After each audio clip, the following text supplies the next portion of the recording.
भगवान शिव जो है वो शिव ही हैं, उनके जैसा कोई त्रिभुवन में नहीं है। वासुकी नाग का यज्ञोपवीत पहने हुए हैं, भयंकर फणधारी विषधर उनका माला है और गंगा जी जटाओं में है। ऐसा परिवार देखा है? देखो, शिव जी का वाहन नंदी और भगवती का वाहन बबर शेर। 1 मिनट में नंदी को खा जाए, लेकिन दोनों चैन से रहते हैं। अरे अच्छा, और आगे बढ़ो।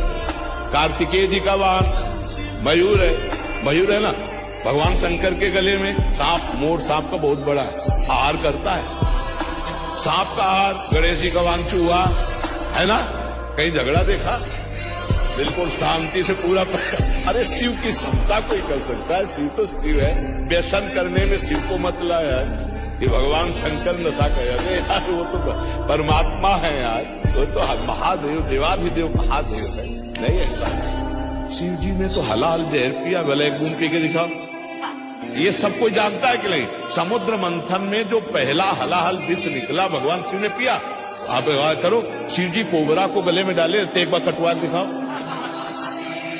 शिव जी ने गंगा जी धारण किया, 1 बाल्टी पानी धारण करो। शिव जी ने गंगा जी धारण किया, 1 बाल्टी। शिव जी कभी भांग नहीं खाते।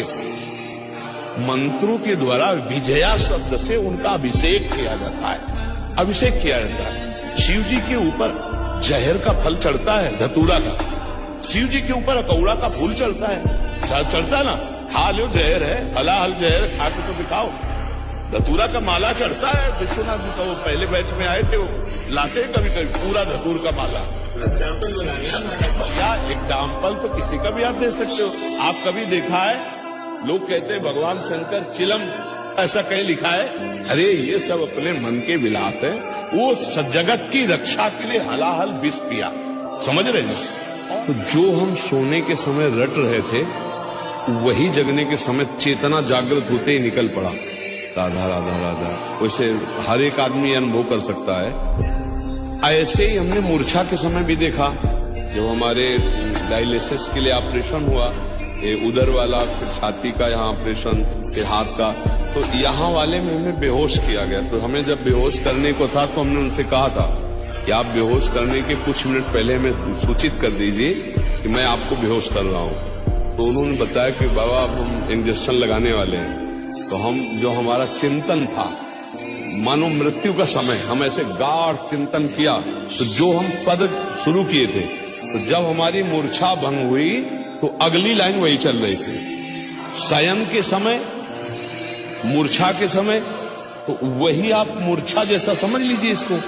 तो जिस समय आप राधा राधा चेतना में बोलकर आपकी चेतना शक्ति, स्मृति शक्ति लुप्त हुई, फिर जब जागृत हुई, तो फिर राधा राधा आप बोल रहे हैं कि मुझे ग्लानि होती, तो वो पूरा समय आपका भजन ही माना जाएगा।